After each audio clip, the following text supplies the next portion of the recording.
अगर राम को अयोध्या वासियों ने ठुकराया है तो राम भी उनको ठुकराएंगे। उनको कैसे हरा दिया जो 90 के दशक की वो शाम, जब लाखों की संख्या में राम भक्तों को, साधु संतों को यहाँ गोलियों से भून दिया था और उन्हीं को जिता दिया। चीन और पाकिस्तान के एजेंट भी यहाँ लगे थे हराने के लिए। निजी स्वार्थ कहीं लग गए होंगे, चंद रुपए दिख गए होंगे। ये अयोध्यावासी भगवान के नहीं हुए तो योगी मोदी के क्या होंगे। भाजपा के राष्ट्रीय अध्यक्ष ने कह दिया था कि आरएसएस की जरूरत अटल जी के समय थी, अब हम बहुत मजबूत हैं।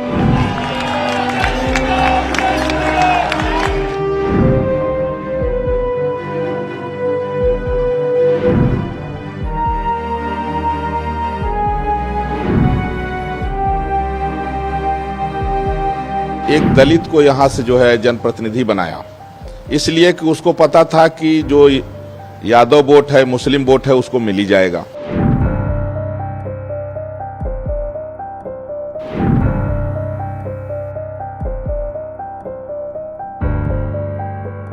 दिसंबर 1992 का वो कालिख जो राम भक्तों ने पूरे देश से आकर अयोध्या में विध्वंस कर दिया था, लेकिन राम मंदिर बनने के उपरांत ये जो कालिख अयोध्या वासियों के मस्तक पर लगा है, ये शायद हजारों हजार वर्ष तक ना ध्वस्त हो और ये जीवन भर हिंदू, अयोध्या का हिंदू अपने मस्तक पर लेकर घूमेगा और नमक हराम की तरह देखा जाएगा।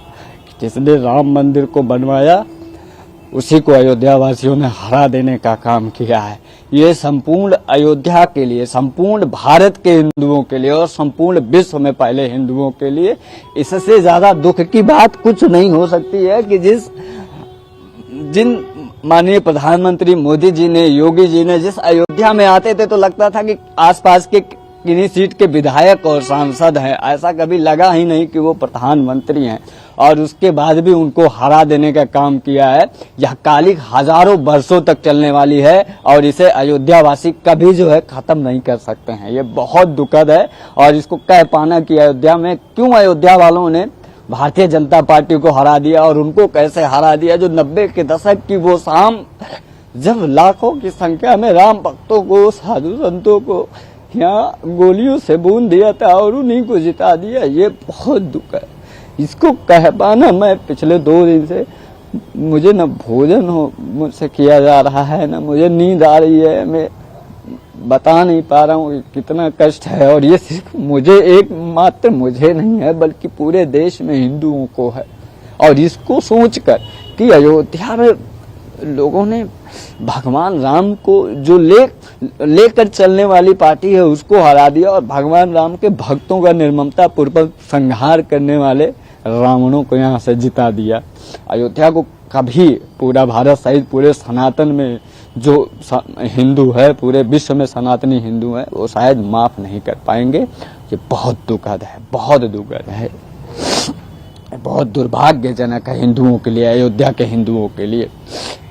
ये कालिख कभी खत्म नहीं होने वाली है। ये वही अमर अकंटक कालिख है जो मंथरा के मस्तक पर लगा था, जो माता कैकेयी के मस्तक पे लग गया था, जो अयोध्या वासियों के मस्तक पे लग गया था, जिन्होंने भगवान राम को वनवास दिला दिया, जिन्होंने माता सीता को वनवास दे दिया।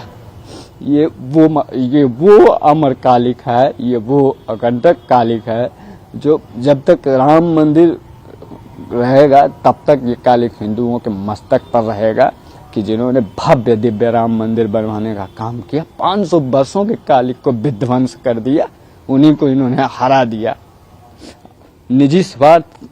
चंद निजी स्वार्थ कहीं लग गए होंगे, चंद रुपए दिख गए होंगे।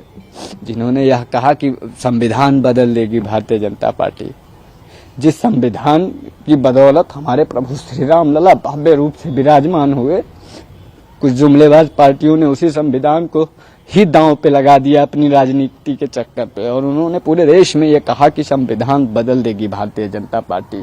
इससे ज्यादा दुखद और क्या होगा। संविधान बदलने की किसी में क्षमता नहीं है। मैं बहुत दुखी हूँ और लगभग 5 लाख वोट जो है तो भाजपा प्रत्याशी लल्लू सिंह को मिला।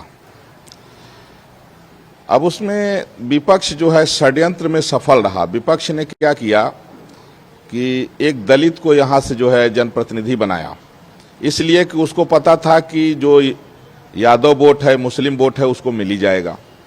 और जिनको प्रत्याशी बनाए वो दलितों के नाम पर, कुछ जातिवाद के नाम पर कुछ वोट ले लिए और कुछ तमाम कारण रहा।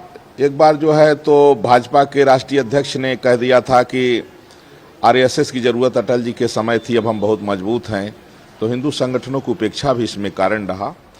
और दूसरा एक जो बड़ा कारण था अयोध्या की सीट हारने का, तो चीन और पाकिस्तान के एजेंट भी यहां लगे थे हराने के लिए, क्योंकि वो देख रहे थे कि भारतीय जनता पार्टी जो है उसका जो राजनीति का केंद्र है वो राम मंदिर है। तो चीन और पाकिस्तान के एजेंट यहां रात रात घूम करके और वो जो है यहां पैसा भी काफी बांटे हैं, तो वो दलितों को और ओबीसी को जो है तो समझाने में और खरीदने में कामयाब रहे। हालांकि हम लोग शर्मिंदा हैं और जो राम भक्तों के ऊपर गोली चलाया उसका प्रत्याशी जीत गया, जिसने राम मंदिर बनाया उसका प्रत्याशी हार गया। यही कुछ जो है कल्याण समय के समय भी हुआ था। ये अत्यंत दुखद रहा और यह कमी जल्दी पूरी भी होगी। ये अयोध्यावासी दोगले हैं, जब भगवान राम के नहीं हुए तो ये किसी के होंगे, ये किसी के नहीं हो सकते। जब माता सीता पे लांछन लगा दिए ये लोग, तो ये लोग जब माता सीता पे लांछन लगाए, उन्होंने त्याग करवाए, तो ये अयोध्यावासी किसी के नहीं हो सकते। ये अयोध्यावासी भगवान के नहीं हुए तो योगी मोदी के क्या होंगे। ये दोगले हैं। जब भगवान राम गए थे लंका पे चढ़ाई करने के लिए, उस समय भी अयोध्यावासियों को लेके भगवान नहीं गए थे। उनको मालूम था कि अगर अयोध्यावासी को लेके जाएंगे तो वास्तव में धोखा कर देंगे, ये रावण से समझौता कर लेंगे, इसीलिए वो लेके नहीं गए। इसीलिए ये अयोध्यावासी पे कभी विश्वास मत करना। जो राम को लाए थे अब उनको लाए थे, लाएंगे, यही नारा अयोध्यावासी पहले कर रही थी। अब कहाँ गया वो नारा, अब कहाँ गया जो राम को लाए थे। तुम लोगों ने ठुकरा दिया। तुम्हारे लोगों के जीवन पे धिक्कार हो, ऐसे अयोध्यावासी पे धिक्कार हो। और मैं कहना चाहता हूँ कि जो राम को ठुकराता है उसको दुनिया ठुकराती है। अगर राम को अयोध्यावासियों ने ठुकराया है तो राम भी उनको ठुकराएंगे। ये वह अवस्था भविष्यवाणी है संतों का।